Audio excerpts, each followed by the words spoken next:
Hi everyone, thank you very much for joining me in this tutorial. So in this one, we are going to talk about this Flask application, okay, and the process of how I deployed it on a Kubernetes cluster. So as you can see, it is live right now, okay, and how I made it live, creating a Kubernetes cluster on AWS. All that thing will be covered in this tutorial, so stay tuned with me. Let's dive into the platform right away and check out the various steps that we use for creating the application and also for deploying it on the cluster. So here we have the main directory, which is with name Flask Object Detection, in which I have two folders, model and templates. Right, templates is the one in which my index.html template is present. This is the home page basically, and this is where the whole code is present. Fine. Okay, so this is the Flask application, as I've told you earlier in the beginning. Now, just a second. So I have to come on this one. Then, yeah. So what is the first step that we have to do for deploying the application, right, in your Kubernetes cluster? Or if you don't have a cluster and you want to create it and then deploy it and make it scalable also at the same time, what all things you have to do? That's what we are going to cover here. So the first thing you have to do is create an IAM user. So you have to come here on AWS and simply come on IAM. Just type IAM like this in AWS. It will take you to the dashboard of IAM where you have to click on users. Then you have to come on create user, and here you have to put the username. It can be anything like testing Flask, let's say. Okay. And then you have to come on next, then come on attach policies directly and attach administrator access policy to your user. Simply come on next, and then you can create the user by hitting this create user button. And once you're done with creating the user, what do you have to do? You have to come back on that user that you've created. Okay, and then you have to create the access key for that user. How you will do it? Just come on create access key, come on command line interface, I understand, do a next, and then create access key. When you click this button called create access key, it will redirect you to a panel where it will show you two keys. The first one is going to be the access key, the second one is going to be the secret access key. Just copy those keys and put them in a notepad file like this. This is the first step. Okay, what is the next step? So if you're using any models, fine, like this for your application, and you want to use them on your cluster also, so you have to put them inside an S3 bucket from where you can access it on your cluster. So now the next step you have to follow is come on your S3 bucket.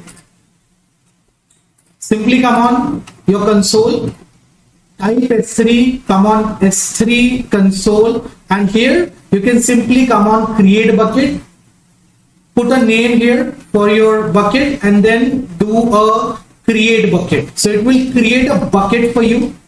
Okay, let's say you have created a bucket with name Flask CV app. Now come inside the bucket and simply upload the files by hitting this upload button inside your bucket.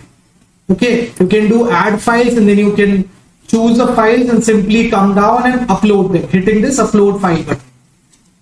Once you're done with uploading the files, you will see them over here like this. And if you're not using any models or any kind of external libraries or external files, you can just skip this step. Okay, you don't have to do this. What is the next thing? In your project root directory, you need to create a Docker file. Okay, so this is the project directory for me, if you see, inside which the model, the template folder is present, then app.py file is also there in this directory. Right. Now here what you have to do, you have to create a Docker file. But before that, you have to create a requirements.txt file where you have to put the names of all the libraries that you have used for creating your application. So for my application, I've used Flask, CV2, which is OpenCV, Python, and NumPy. That's the reason why I've put these three names in the requirements.txt file. Now just create a Docker file like this, okay, by hitting this button. and come down and just copy and paste this whole code inside that directory, inside that file. Now, what all things are there in this file? Let me tell you that this is a Python version that we can use for running my application. Basically, it's on 3.10 right now, but we can use 3.9 also. If it is 3.11 for you, just mention 3.11. Then these are some commands which are used for updating the environment in which our application is going to run. So basically, Docker is Linux based. That's the reason we have used some Linux commands over here. Then what is the working directory? It is app for me, right? And then with the help of this command, we are going to install the libraries present in the requirements.txt file. And then finally, when the libraries and everything is installed, we are going to expose our application to port number 5000, and this is the command which will help us running the application inside the Docker container. Okay, so this is what we have to do exactly in your Docker file. Now, what is the next step? Once you're done with creating the Docker file, you have to now build the Docker image. And how you will do it? So there is a command, Docker run. So sorry, not Docker run, it is Docker build. Okay, Docker build -p Flask object detection dot. So what this command will do, it will inside the same directory in which we are currently, okay, it will create for us a Docker image. Okay, and once you fire this command, all these things you'll start seeing happening. Now, once this process gets over, you will be able to see this image like this over here. So basically, we have created an image called Flask object detection for us. Okay, and that's what you'll be able to see in the Docker desktop. So if you're creating a Docker image, you'll have to first install the Docker desktop. Remember this. If you do not have Docker desktop on your device, you won't be able to create a Docker image. Remember this. Okay. And in this tutorial, I will not be able to cover the installation part of the Docker desktop. So you can just visit any YouTube video and then you can, check out the steps in that and install this Docker desktop on your device. Once it is there, you can fire this command and it will do its work. It will create for you a Docker image like this that you'll be able to see in the Docker desktop. Now, what is the next thing? The next thing is we have to check whether our application is actually running or not, whether it is showing any error or not. So when you will do Docker run -p 5000 Flask object detection. So basically, with this, what we are doing, we are telling the Docker to run the application on port number 5000. Fine. And what is that? Where is that application present? It is present in the form of an image in the Docker desktop. So that's what we are doing here with this command. We are just running the application present in this image on port number 5000 with the help of this Docker run command. Okay, when you will run it, so if you get something like this, okay, it means that you have successfully created a good image in which you have installed all the dependencies required for your application to run, and you will be able to see your application running on your device like this. Okay, so currently this application is running on my local inside the Docker container. Okay, now what is the next thing? We are done with creating the Docker image. The next thing is we have to create a repo. Okay, we have to create an ECR on AWS. And how we'll do it, let me just show that to you. So simply come on this AWS console, type here ECR. It is Elastic Container Registry. Okay, and then create a repository for you. Just put a name over here, just random name, and then do a create. It will create for you an Elastic Container Registry, somewhat like this. Let me show it to you once. Sorry.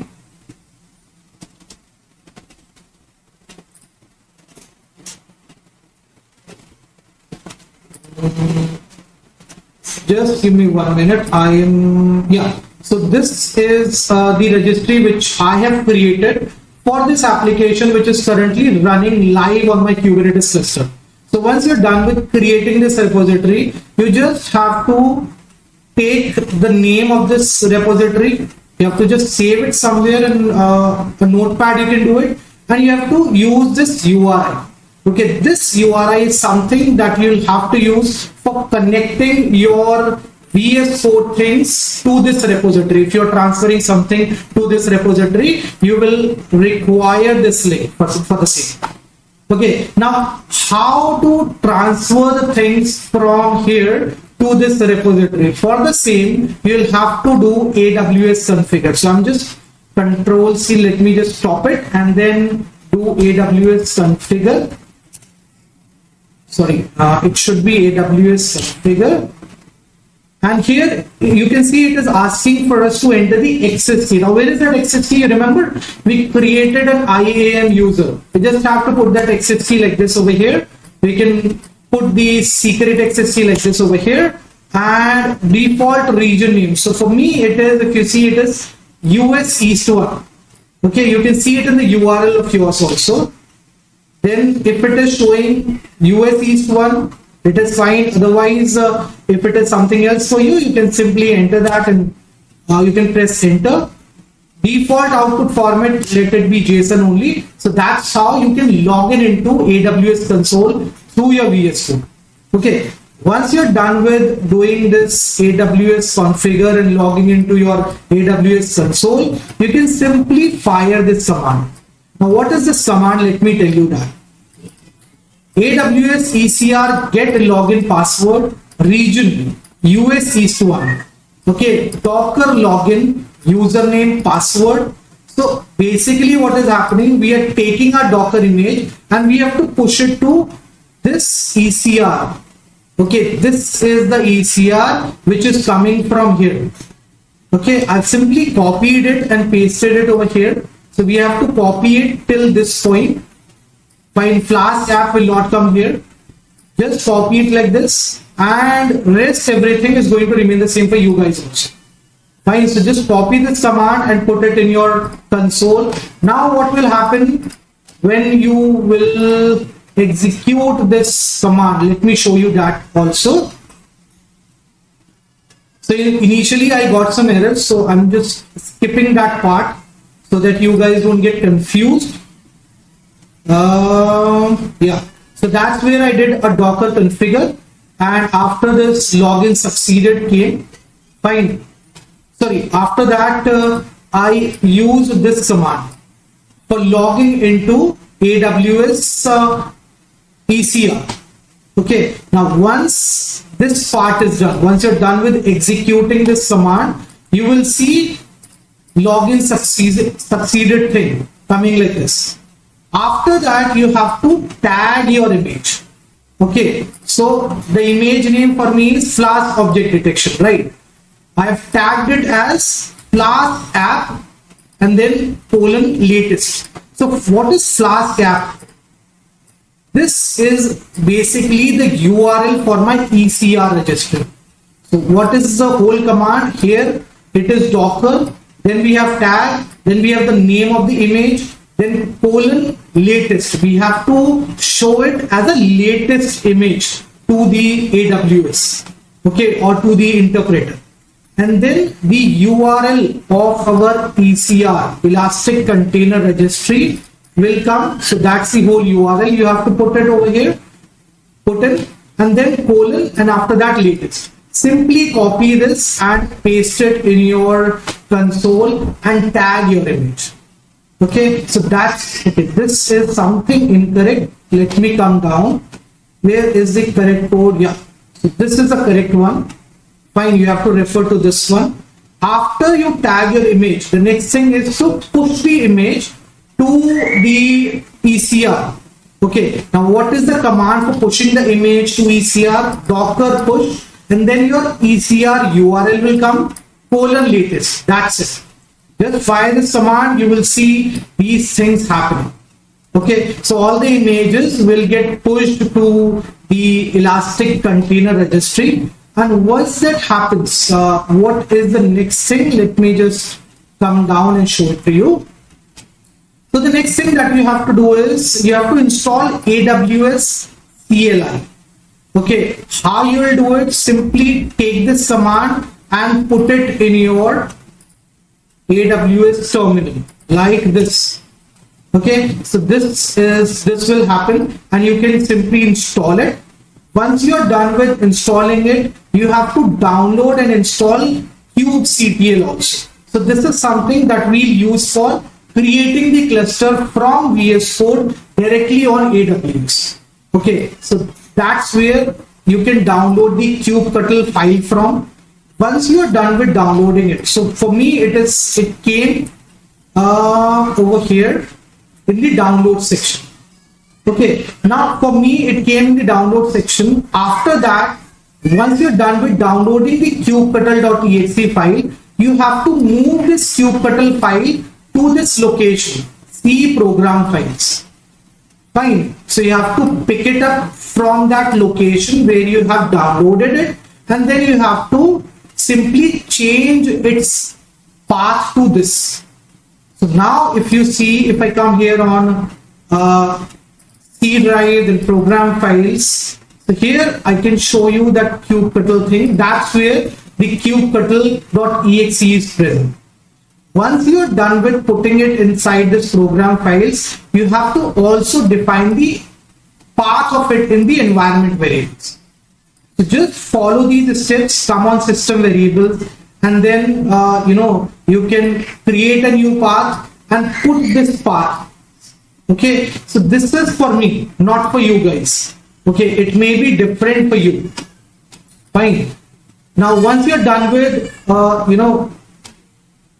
putting the path here, you have to come on this command kubectl version client and see if you are done with installing kubectl or not. So it will start recognizing this kubectl command. Okay, this is just for checking the version of kubectl and whether the terminal, whether the CMD is able to recognize kubectl command or not. It's able to recognize it. Now the next step is to download and install EKSCTL from PowerShell. So with the help of this command, choco install EKSCTL, you can simply download and install this EKSCTL on your device. So these are two tools basically, this one and this kubectl. Okay, where is that? Yeah. So these are basically two tools that we use for interacting with the AWS environment. Okay, so these two things are really important for you to download and install. If you're not able to understand it from here, you can simply go to some YouTube video and then you can learn to download and install these two tools on your Windows device. After that, for verifying whether the installation has been correctly done or not, you can simply fire this command to check the version of EKSCTL, and that's what I'm getting. The same thing you will also get if you have installed it properly. But make sure that while installing it, you open Windows PowerShell as an administrator. If you open it as a simple user, it will not get installed properly on your device. Okay. Now with the help of this EKSCTL, we will create an EKS cluster. So that's the command that we'll have to use for creating an EKS cluster. So the name of the cluster is Flask cluster. This is the version. This is where it will get deployed, which is the region. Okay, how many nodes will be there? For me, I've defined 3 nodes. Okay, and from this only, these 3 nodes are coming. These 3 nodes are coming from this command only. So I've put here 3. If you want, you can put here 2 also or 5 also, depending upon your requirements. Then when this scale up will happen, if the traffic increases and I need more instances to support my application. So maximum there will be 4 instances which the AWS can create for me for managing the application traffic. And if the traffic goes down, I would like to have at least 1 node always active. Right, so that's what I'm telling my AWS to do with the help of this command over here. Right, once you fire this command, what will happen? Let me show that to you. So coming back to the terminal, that's where I fired this command. And all these things, if you see, happened and I got my cluster created successfully. So it took a lot of time, at least I think around half an hour or 1 hour. right? And after that, I was able to get all this information. Okay, I got this cluster IP also. External IP was none initially. After that, what happened? I verified the cluster setup. How I did that? So using this kubectl get SVC. SVC stands for services. You can simply do it like this, and this will give you an output like this. It means that we have successfully created a Kubernetes cluster, right? And that's what the cluster IP is. Fine. Now the next step is to deploy the Flask application on this Kubernetes setup. How you have to do it? You have to first create a deployment file. So you have to simply create a deployment.yaml file like this. On the top, you have to mention the API version, the application version, the name of the application, okay, and after that, the image name. So that's what we deployed on ECR, if you remember. Okay, this is the image which is present on ECR. Same thing you have to put over here also. This is first thing that you have to create. The second file you have to create is this service.yaml file. So this is what you have to put inside the service.yaml file. This is the name, this is the application name, this is the protocol, port name is 80 and target port is 5000. So I want my application to run always on 5000. Okay, so once you're done with creating these two files, what is the next thing? You have to now deploy them. You have to now apply the deployment and services configuration. These are the two commands: kubectl apply -f deployment.yaml. You can simply copy it like this, and you have to paste it like this over here, making sure that you are inside the directory in which your deployment.yaml file is present. Just run this command. Same thing you have to do with this command also. Once you're done with running it, what will happen? Let me just show that also to you. So kubectl apply -deployment. So this is okay. I didn't got anything here. Then I did kubectl apply -f service.yaml. This is what got created. So a service with name Flask object detection got created on AWS, and after that I use this command for checking if there is any pod running on my Kubernetes cluster. So I could see this pod over here. Let me show it to you. So kubectl get pods, and this is what I got. Let me run it on a fresh window. Okay, just a second.